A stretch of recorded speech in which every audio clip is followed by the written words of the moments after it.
मुश्ताक साहब प्लीज। मैं leader of the opposition का शुक्रिया अदा करता हूं कि उन्होंने बहुत अहम मौजू की तरफ तवज्जो दिलाया है। मिस्टर चेयरमैन, पीटीआई ने वादा किया था कि हम नया पाकिस्तान देंगे, लेकिन नया पाकिस्तान के बजाय महंगा पाकिस्तान, खुदकुशियों का पाकिस्तान और बहरानों का पाकिस्तान इन्होंने दिया है। बिजली और गैस तो वैसे भी गायब हैं, पेट्रोल और डीजल की कीमतें आसमान से बातें कर रही हैं, अद्वियात नापेद हैं और अब आटा और गंदम के शदीद बहरान की जिद में है पूरा पाकिस्तान।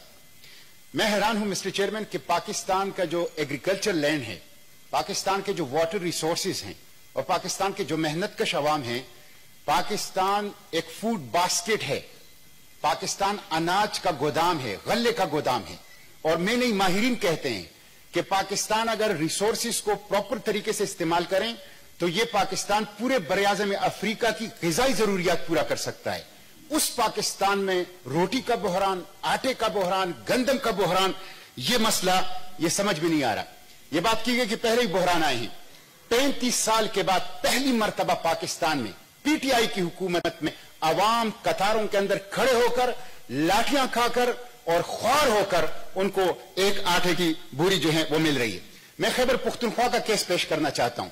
मोटरवे के ऊपर नाके लगाए गए हैं, जीटी रोड के ऊपर नाके लगाए गए हैं और खैबर पुख्तनख्वा को आटे और गंदम की तहसील रोक दी गई है, जिसकी वजह से शहरों के अंदर खैबर पुख्तनख्वा के जिलों में और खुसूसन कबायली अजला में शदीद बहरानी कैफियत पैदा हो चुकी है। मैं पूछना चाहता हूं, क्या खैबर पुख्तनख्वा पाकिस्तान का हिस्सा नहीं है? क्या आपने खैबर पुख्तनख्वा को तरसील रोक दी गंदम की, खैबर पुख्तनख्वा को आटे की तरसील रोक दी? क्या यह पाकिस्तान का हिस्सा नहीं है? मिस्टर चेयरमैन, बिजली हम पैदा करते हैं, गैस और पेट्रोल हम पैदा करते हैं, इसी तरह तंबाकू हम पैदा करते हैं, तो कहते हैं कि यह सेंट्रल मैटर है। और जब गंदम जो है वो पंजाब में पैदा होता है तो कहते हैं कि ये प्रोविंशियल मैटर है। खैबर पुख्तनख्वा के साथ ये ज्यादती हो रही है मिस्टर चेयरमैन। इसमें वफाकी और सूबाई हुकूमतें दोनों वो नाकाम साबित हो चुकी हैं और ये कमी का मसला नहीं है, माफिया है, माफिया। मैं शिबली फराज साहब से कहता हूं कि अपनी सफों में इस माफिया को तलाश करें।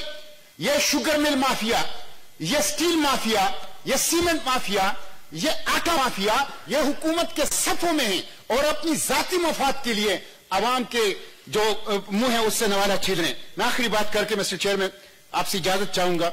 अभी चंद दिन पहले मीर हसन नाम का एक स्क्रैप डीलर था कराची में, उसने 4 बच्चों का बाप था, उसने खुदकुशी की और खुदकुशी के से पहले उन्होंने वजीर आजम के नाम खत लिखा और उसने कहा कि रोटी नहीं है, बच्चों की तालीम के लिए कुछ है नहीं, रोजगार नहीं है, सहूलियात नहीं है। उसने वजीर आजम के नाम खत लिखा है।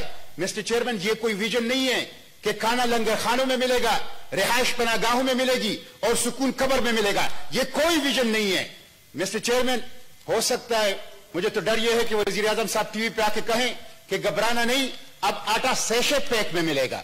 ये सूरत हाल हो गई पाकिस्तान की। इसलिए उन लोगों को किसी तरह सुकून नहीं मिल सकता जो आवाम के मुंह से रोटी का नवाला छीन ले, जो गंदम का और आटे का बहरान पैदा करके आवाम से जीने का हक छीन ले। इसलिए इनकी इंक्वायरी होनी चाहिए। जो लोग इसमें मुलविस हैं, खाओ कितनी ही ताकतवर वजीर क्यों ना हो और कितने ताकतवर ब्यूरोक्रेट क्यों ना हो, सूबाई हुकूमत हो या वफाकी हुकूमत हो, उन सब की इंक्वायरी होनी चाहिए। और जो मुजरिम हैं, जिन्होंने पाकिस्तान के आवाम को तकलीफ दी है, सर्दी के इस शदीद मौसम में आटे का बहरान पैदा किया है, उनको सजा मिलनी चाहिए। शुक्रिया मिस्टर चेयरमैन।